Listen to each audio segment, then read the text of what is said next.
சென்னையில் தேர்தல் அலுவலராக திருநங்கை ஒருவர் பணியாற்றியதற்கு பலரும் தங்கள் பாராட்டுகளை தெரிவித்துள்ளனர். சென்னையில் மாவட்ட சமூக நல அலுவலகத்தில் உதவியாளராக பணியாற்றி வருபவர் ராதா. திருநங்கையான இவரை தேர்தல் அலுவலராக நியமித்து சென்னை மாநகராட்சி ஆணையர் ராதாகிருஷ்ணன் நியமித்தார்.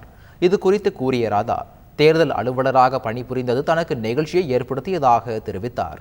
செங்கல்பட்டு மாவட்டம் ஒரத்தூரில் உள்ள அரசு பள்ளியில் பெண்கள் மட்டுமே பணிபுரிந்த வாக்குச்சாவடி மையம் பிங்க் நிறத்தில் அமைக்கப்பட்டது. சுவற்றின் வண்ணம், மேசை விரிப்பு, ஜன்னல், திரைசீலை உள்ளிட்ட அனைத்தும் இளஞ்சிவப்பு நிறத்தில் அமைக்கப்பட்டது. மேலும் வாக்காளர்கள் 100% வாக்குப்பதிவை உணர்த்தும் செல்ஃபி முனையத்தில் புகைப்படங்கள் எடுத்து மகிழ்ந்தனர். புதுச்சேரியில் 100% வாக்குப்பதிவை வலியுறுத்தும் வகையில் இயற்கை பொருட்களை கொண்டு பசுமை வாக்குச்சாவடி அமைக்கப்பட்டிருந்தது அனைவரின் கவனத்தை ஈர்த்தது.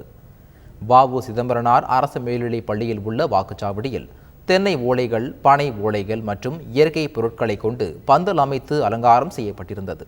மேலும் வாக்காளர்களை கவரும் வகையில் பழம்பொருட்களின் கண்காட்சி மற்றும் ஜீவானந்தம் அரசு பள்ளி மாணவர்களின் காகித சிற்பங்கள் கண்காட்சியும் வாக்காளர்களை கவர்ந்தன. அந்த வாக்குச்சாவடியை புதுச்சேரி தலைமை தேர்தல் அதிகாரி ஜவஹர் மற்றும் புதுச்சேரி நாடாளுமன்ற தொகுதி தேர்தல் நடத்தும் அதிகாரி குலோத்துங்கன் ஆகியோர் பார்வையிட்டனர்.